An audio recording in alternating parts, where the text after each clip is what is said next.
welcome to Global Online University. Friends, in this video we are going to discuss the syllabus for KSET examination. ಈ ಒಂದು ವಿಡಿಯೋದಲ್ಲಿ ನಾವು ಕೆಸೆಟ್ಗೆ ಸಂಬಂಧಿಸಿದಂತೆ syllabus ಅನ್ನು discuss ಮಾಡಲಿದ್ದೇವೆ. Friends, as you all know, in KSET examination there are two papers for 300 marks and paper 1 is for 100 marks, paper 2 is for 200 marks. ನಿಮಗೆ ಗೊತ್ತಿರುವಂತೆ ಇಲ್ಲಿ ಪೇಪರ್ 1 100 ಅಂಕಗಳಿಗೆ ಇರ್ತದೆ, ಅದೇ ರೀತಿ ಪೇಪರ್ 2 200 ಅಂಕಗಳಿಗೆ ಇರ್ತದೆ. Paper 1 is related to general topics and paper 2 is related to your specific subject. Okay, ಇಲ್ಲಿ paper 1 general ಟಾಪಿಕ್ಗೆ ಸಂಬಂಧಿಸಿದಂತೆ ಇದ್ದರೆ ಪೇಪರ್ 2 ನಿಮ್ಮ ಸ್ಪೆಸಿಫಿಕ್ ಸಬ್ಜೆಕ್ಟ್ಗೆ ಸಂಬಂಧಿಸಿದಂತೆ ಇರ್ತದೆ. And one more thing is paper 1 is compulsory for all the KSET aspirants. ಇಲ್ಲಿ ಎಲ್ಲ ಕೆಸೆಟ್ ಅಸ್ಪೈರೆಂಟ್ಸ್ಗಳಿಗೆ ಪೇಪರ್ 1 ಪರೀಕ್ಷೆಯನ್ನು ನೀಡಲೇಬೇಕಾಗಿರ್ತದೆ. ಅದೇ ರೀತಿ questions are objective in nature. ಇಲ್ಲಿ ಬರುವ ಎಲ್ಲ ಪ್ರಶ್ನೆಗಳು ಬಹು ಆಯ್ಕೆಯ ಪ್ರಶ್ನೆಗಳಿರ್ತವೆ. ಅಂದರೆ ನಿಮಗೆ ಒಂದು ಪ್ರಶ್ನೆಗೆ 4 ಆಯ್ಕೆಗಳನ್ನು ನೀಡಿರ್ತಾರೆ, ಅದರಲ್ಲಿ ಸರಿಯಾದ ಉತ್ತರವನ್ನು ನೀವು ಆಯ್ಕೆ ಮಾಡಬೇಕು.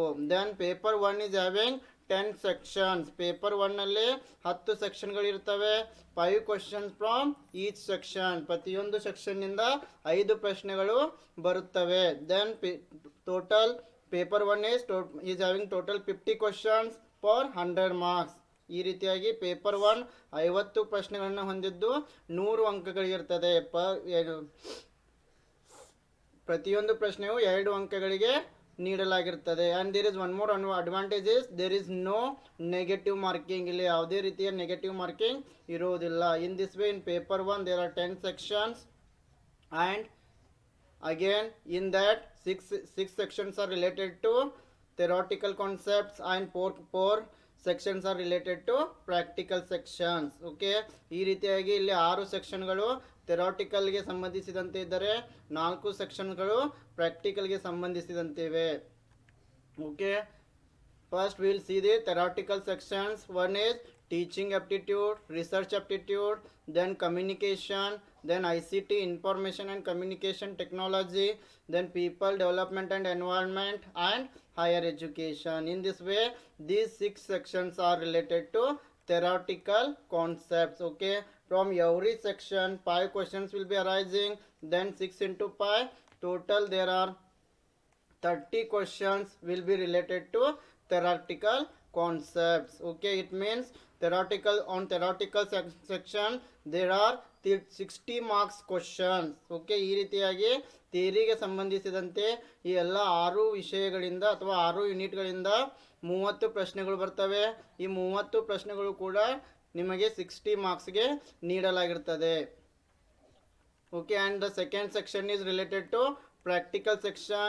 it includes reading comprehension, mathematical reasoning, logical reasoning and data interpretation. okay, 4 sections practical section includes. okay, 4 means 4 into 5 questions will be arising from each question.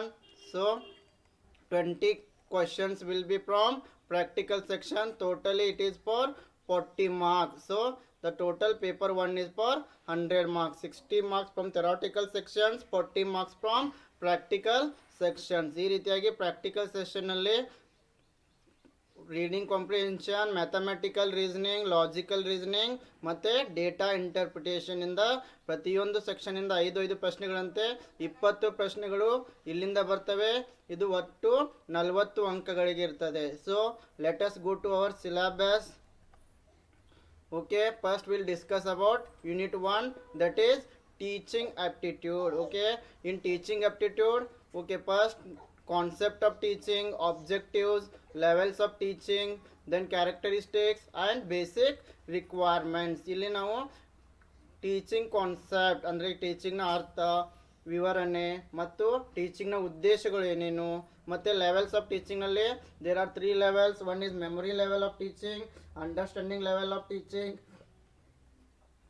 and reflective level of teaching. okay, and there are some characteristics of teaching also, and we will discuss then basic requirements of teaching. okay, ಇಲ್ಲಿ ನಾವು ಟೀಚಿಂಗ್ನ ಅರ್ಥ, ಉದ್ದೇಶಗಳು ಮತ್ತು levels of ಟೀಚಿಂಗ್ನ ಗುಣಲಕ್ಷಣಗಳು ಮತ್ತು teaching ಪ್ರೊಸೆಸ್ಗೆ ಬೇಕಾದ ರಿಕ್ವೈರ್ಮೆಂಟ್ಸ್ಗಳ ಬಗ್ಗೆ ಇಲ್ಲಿ ಓದ್ತೀವಿ. Then learners characteristics, Then learner characteristics include both adolescent and adult learners, and these learner characteristics are divided into academic, social, emotional, and cognitive. And also we have to study about individual differences. ಇಲ್ಲಿ ವಿದ್ಯಾರ್ಥಿಗಳ ಗುಣಲಕ್ಷಣಗಳು ಅಂದರೆ learners characteristics, ಅವುಗಳನ್ನು 4 ವಿಧಗಳಾಗಿ ವಿಂಗಡಣೆ ಮಾಡಿದ್ದಾರೆ: academic, social, emotional and cognitive. ಇವುಗಳ ಬಗ್ಗೆ ನಾವು ಇಲ್ಲಿ ಓದ್ತೀವಿ.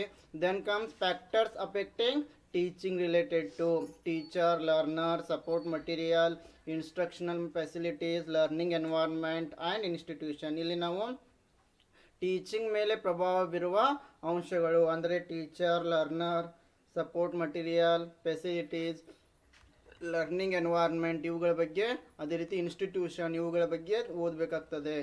And methods of teaching institutions of higher learning. then methods of teaching in institutions of higher learning. Under this section, teacher centered method and learner centered method. okay, ಶಿಕ್ಷಕ ಕೇಂದ್ರಿತ ಮತ್ತು ವಿದ್ಯಾರ್ಥಿ ಕೇಂದ್ರಿತ ಮಾದರಿಗಳ ಬಗ್ಗೆ ನಾವು ಓದಬೇಕು. Then offline teaching versus online teaching methods. And online teaching method includes Swayam Prabha and massive open online courses. Then teaching support system, here traditional, modern and ICT based systems. okay, teaching support system ನಲ್ಲಿ ನಾವು traditional, modern ಮತ್ತು ICT based ಸಿಸ್ಟಮ್ಗಳ ಬಗ್ಗೆ ನಾವು ಓದ್ತೀವಿ. Then comes evaluation system. Under this we have to study about what do you mean by evaluation, elements of evaluation, types of evaluation, then choice based credit system in higher education, then CBT, computer based testing, then at last innovations in evaluation system. evaluation ಅಂತಂದರೆ ಮೌಲ್ಯಮಾಪನ. ಇಲ್ಲಿ ನಾವು ಮೌಲ್ಯಮಾಪನದ ಅರ್ಥ, ಉದ್ದೇಶ ಮತ್ತು ಮೌಲ್ಯಮಾಪನದ ಪ್ರಕಾರಗಳು, CBCS ಅಂದರೆ ಚಾಯ್ಸ್ ಬೇಸ್ಡ್ ಕ್ರೆಡಿಟ್ ಸಿಸ್ಟಮ್ ಮತ್ತು ಕಂಪ್ಯೂಟರ್ ಬೇಸ್ಡ್ ಟೆಸ್ಟಿಂಗ್ ಇವುಗಳ ಬಗ್ಗೆ ಇಲ್ಲಿ ನಾವು ಓದ್ತೀವಿ. Okay friends, this is about teaching aptitude and here 5 questions will arise for 10 marks. So let us go to the next section, that is research aptitude. In research aptitude we study about meaning of research, types, characteristics and positivism and post positivism approach to research. okay, ಇಲ್ಲಿ ನಾವು ರಿಸರ್ಚ್ನ ಅರ್ಥ, ಅದರ ಪ್ರಕಾರಗಳು, ಗುಣಲಕ್ಷಣಗಳು ಮತ್ತು ಪಾಸಿಟಿವಿಸಮ್ ಮತ್ತು post ಪಾಸಿಟಿವಿಸಮ್ ಅಪ್ರೋಚ್ಗಳ ಬಗ್ಗೆ ಓದ್ತೀವಿ. Then we move to the methods of research. Okay, here experimental, descriptive, historical, qualitative, quantitative, some other methods are also there. Okay, ಇಲ್ಲಿ ನಾವು ರಿಸರ್ಚ್ನ ಮೆಥಡ್ಗಳ ಬಗ್ಗೆ ಅಂದರೆ ಎಕ್ಸ್ಪಿರಿಮೆಂಟಲ್ ಮೆಥಡ್ ಆಗಿರ್ಬೋದು, ಡಿಸ್ಕ್ರಿಪ್ಟಿವ್, ಹಿಸ್ಟಾರಿಕಲ್, ಕ್ವಾಲಿಟೇಟಿವ್, ಕಾಂಪಿಟೇಟಿವ್ ಎಲ್ಲ ಮೆಥಡ್ಗಳ ಬಗ್ಗೆ ನಾವು ಇಲ್ಲಿ ಓದ್ತೀವಿ. ದೆನ್ ಸ್ಟೆಪ್ಸ್ ಆಫ್ ರಿಸರ್ಚ್, ಇಲ್ಲಿ ನಾವು ಶೋಧನೆಯ ಹಂತಗಳು ಅಥವಾ ರಿಸರ್ಚ್ ಮಾಡುವ ಹಂತಗಳ ಬಗ್ಗೆ ಓದ್ತೀವಿ. Then thesis and article writing. Okay, here we have to study about what is the format of thesis and article writing, styles or styles of referencing we will study here. Then we also study here application of ICT in research. ICT ಅನ್ನು ಯಾವ ರೀತಿ ರಿಸರ್ಚ್ನಲ್ಲಿ apply ಮಾಡ್ತೀವಿ ಎಂಬುದನ್ನು ಕೂಡ ನಾವಿಲ್ಲಿ ಓದ್ತೀವಿ. And also we study about research ethics. Research ethics ಬಗ್ಗೆನೂ ಕೂಡ ನಾವು ಇಲ್ಲಿ ಓದಬೇಕಾಗ್ತದೆ. Next, unit 3 is related to reading comprehension. Friends, here what will happen? Here they will give you a paragraph and based on that paragraph, the 5 questions will be given. You have to answer those 5 questions by reading the paragraph. You have to understand the paragraph, then you have to answer the questions. Okay, ಇಲ್ಲಿ ನಿಮಗೆ reading ಕಾಂಪ್ರಿಹೆನ್ಷನ್ನಲ್ಲಿ ಒಂದು ಪ್ಯಾರಾಗ್ರಾಫನ್ನು ನೀಡಲಾಗಿರ್ತದೆ. ಅದೇ ರೀತಿ ಆ paragraph ಮೇಲೆ ನಿಮಗೆ 5 ಪ್ರಶ್ನೆಗಳನ್ನು ನೀಡಿರ್ತಾರೆ. ಈ ಪೂರ್ತಿ ಪ್ಯಾರಾಗ್ರಾಫನ್ನು ನೀವು ಸರಿಯಾಗಿ ಓದಿ ಅರ್ಥ ಮಾಡಿಕೊಂಡು ಈ 5 ಪ್ರಶ್ನೆಗಳಿಗೆ ಉತ್ತರಿಸಬೇಕಾಗ್ತದೆ. ಈ 5 ಪ್ರಶ್ನೆಗಳು 10 ಅಂಕಗಳಿಗಿರುತ್ತವೆ. Okay friends, our next unit is related to communication. Okay, in communication we study about communication meaning, types, characteristics of communication. ಇಲ್ಲಿ ನಾವು ಕಮ್ಯುನಿಕೇಷನ್ ಅಂದರೆ ಏನು, ಕಮ್ಯುನಿಕೇಷನ್ನ ಅರ್ಥ, ಕಮ್ಯುನಿಕೇಷನ್ನ ಪ್ರಕಾರಗಳು ಮತ್ತು ಕಮ್ಯುನಿಕೇಷನ್ನ ಗುಣಲಕ್ಷಣಗಳ ಬಗ್ಗೆ ಅಧ್ಯಯನ ಮಾಡ್ತೀವಿ. Then what do you mean by effective communication ಅದೇ ರೀತಿ verbal communication, non verbal communication, intercultural and group communication, classroom communication, ಇವುಗಳ ಬಗ್ಗೆ ನಾವು ಇಲ್ಲಿ ಓದಬೇಕಾಗ್ತದೆ.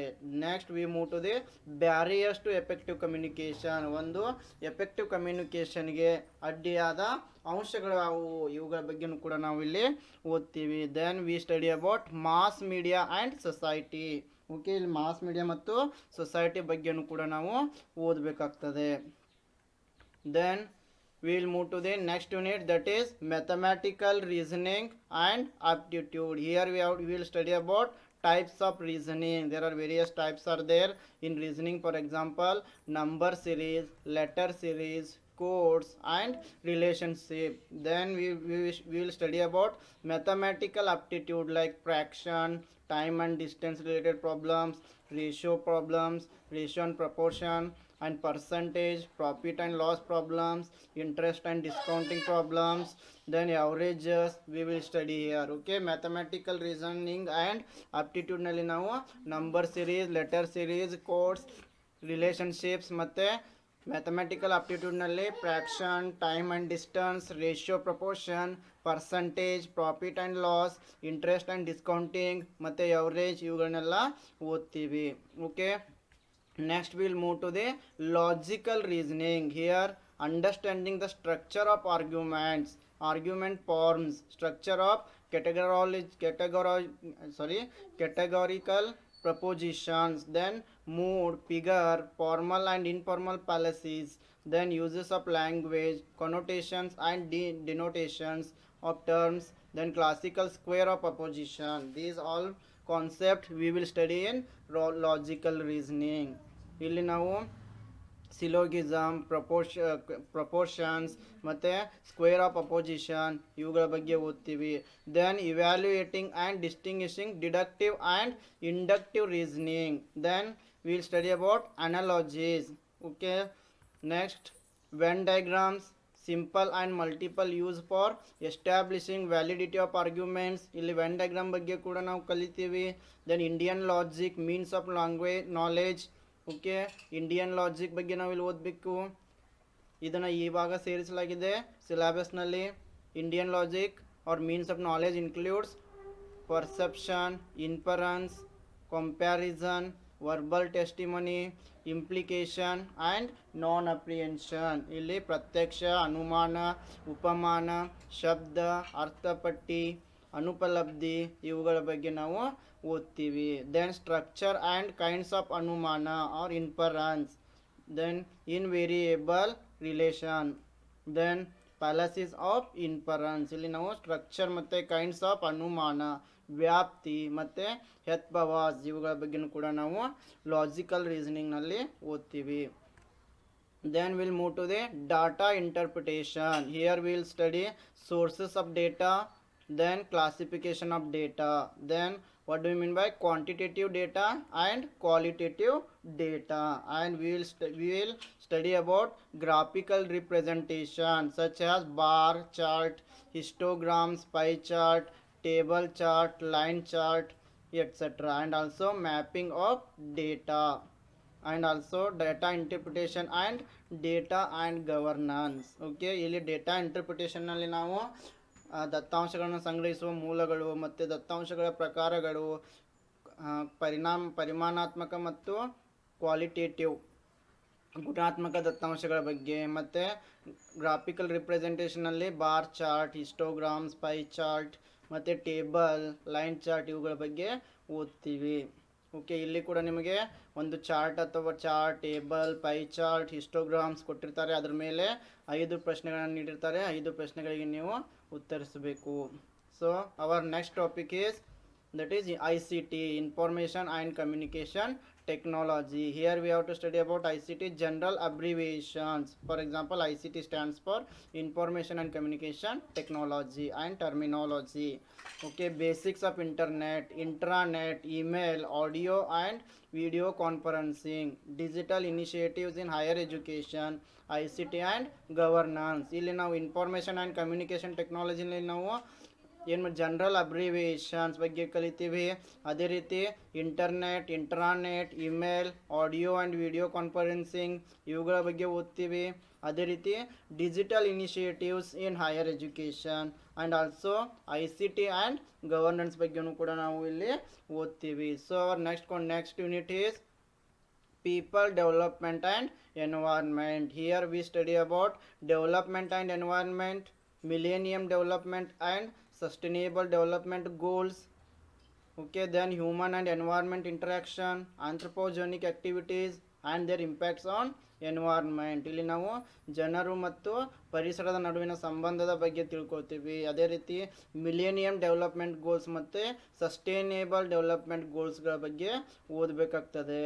ಅದೇ ರೀತಿ ಹ್ಯೂಮನ್ ಆ್ಯಂಡ್ ಎನ್ವೈರ್ಮೆಂಟ್ ಇಂಟ್ರಾಕ್ಷನ್ ಅಂತಂದರೆ ಮಾನವ ಮತ್ತು ಪರಿಸರದ ಜೊತೆಗಿನ ಸಂಬಂಧದ ಬಗ್ಗೆ ಓದ್ತೀವಿ. ಆಂಥ್ರೋಪೋಜೆನಿಕ್ ಆಕ್ಟಿವಿಟೀಸ್ ಆ್ಯಂಡ್ ಇಂಪ್ಯಾಕ್ಟ್ಸ್ ಅಂತಂದರೆ ಪರಿಸರದ ಮೇಲೆ ಮಾನವನ ಕಾರ್ಯಗಳ ಪರಿಣಾಮಗಳ ಬಗ್ಗೆ ಓದ್ತೀವಿ. Then we have to study about environmental issues, okay, at local level, at regional level and also at global level. ಇಲ್ಲಿ ನಾವು ಎನ್ವೈರ್ಮೆಂಟಲ್ ಅಂದರೆ ಪರಿಸರದ ಸಮಸ್ಯೆಗಳ ಬಗ್ಗೆ ಅದು ಲೋಕಲ್, ರೀಜನಲ್ ಮತ್ತು ಗ್ಲೋಬಲ್ ಲೆವೆಲ್ನಲ್ಲಿ ಓದ್ತೀವಿ. For example air pollution, water pollution, soil pollution, noise pollution, then climate change and its socio economic and political dimension. Okay, ಅದೇ ರೀತಿ ನಾವು ಇಲ್ಲಿ climate change and its socio economic and political dimensions ಬಗ್ಗೆ ಕೂಡ ನಾವು ಇಲ್ಲಿ ಓದ್ತೀವಿ. And also impacts of pollutants on human health. Okay, ಇಲ್ಲಿ ಪೊಲ್ಯೂಟೆಂಟ್ಸ್ಗಳ ಮಾನವನ ಮೇಲೆ ಹೆಲ್ತ್ ಮೇಲೆ ಯಾವ ರೀತಿ ಪರಿಣಾಮ ಬೀರ್ತವೆ ಎಂಬುದನ್ನು ಕೂಡ ನಾವು ಇಲ್ಲಿ ಓದ್ತೀವಿ. Then natural and energy resources, solar energy, wind energy, soil energy, hydro energy, geothermal energy, biomass, nuclear and forest. Okay, natural ಮತ್ತು ಎನರ್ಜಿ ರಿಸೋರ್ಸ್ಗಳಾದ solar, wind, soil, hydro, geothermal, biomass ಇವುಗಳ ಬಗ್ಗೆನೂ ಕೂಡ ನಾವಿಲ್ಲಿ ಓದ್ತೀವಿ. Then we will study about natural hazards and disasters, mitigation strategies. Okay, then environmental protection act 1986, National Action Plan on Climate Change, International Agreements, Montreal Protocol, Rio Summit, Convention on Biodiversity, Kyoto Protocol, Paris Agreement, International Solar Alliance. Okay, we will study about this in people and environment section. ಅದೇ ರೀತಿ ಈ ಎಲ್ಲ ಆ್ಯಕ್ಟ್ಗಳ ಬಗ್ಗೆ ಮತ್ತು ಪರಿಸರಕ್ಕೆ ಸಂಬಂಧಿಸಿದಂತೆ ಪ್ರೋಗ್ರಾಮ್ಸ್ಗಳ ಬಗ್ಗೆ ನಾವಿಲ್ಲಿ ಓದ್ತೀವಿ.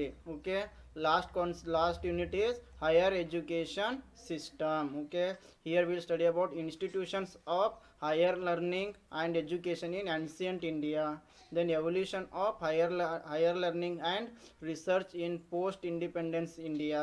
ಓಕೆ, ಇಲ್ಲಿ ನಾವು ಹೈಯರ್ ಎಜುಕೇಷನ್ ಇನ್ಸ್ಟಿಟ್ಯೂಷನ್ಗಳ ಬಗ್ಗೆ, ಅದೇ ರೀತಿ ಸ್ವಾತಂತ್ರ್ಯ ಇನ್ ಆನ್ಸಿಯಂಟ್ ಇಂಡಿಯಾ ಪೀರಿಯಡ್ನಲ್ಲಿ ಮತ್ತು ಎವಲ್ಯೂಷನ್ ಇನ್ ಹೈಯರ್ ಲರ್ನಿಂಗ್ ನಲ್ಲಿ ಕೂಡ ನಾವು, ಅದೇ ರೀತಿ ಪೋಸ್ಟ್ ಇಂಡಿಯಾ ಮತ್ತು ಎನ್ಸಿಯಂಟ್ ಇಂಡಿಯಾ ಪೀರಿಯಡ್ನಲ್ಲಿ ನಾವು ಹೈಯರ್ ಎಜುಕೇಷನ್ನ ಸಿಸ್ಟಮ್ ಬಗ್ಗೆ ಓದ್ತೀವಿ. Then oriental, conventional and non conventional learning programs in India. Then professional and technical and skill based education ಬಗ್ಗೆನೂ ಕೂಡ ನಾವಿಲ್ಲಿ ಓದ್ತೀವಿ. Then value education and environmental education. Okay, value education ಅಂತಂದರೆ ಮೌಲ್ಯಗಳಿಗೆ ಸಂಬಂಧಿಸಿದಂತೆ. Okay, here will study about value education and also about environmental education. Then policies, governance and administration we will study in higher education system. Okay friends, this is about syllabus for KCET examination. I hope you understood the syllabus. Okay, I wish you all the best for all. Thank you.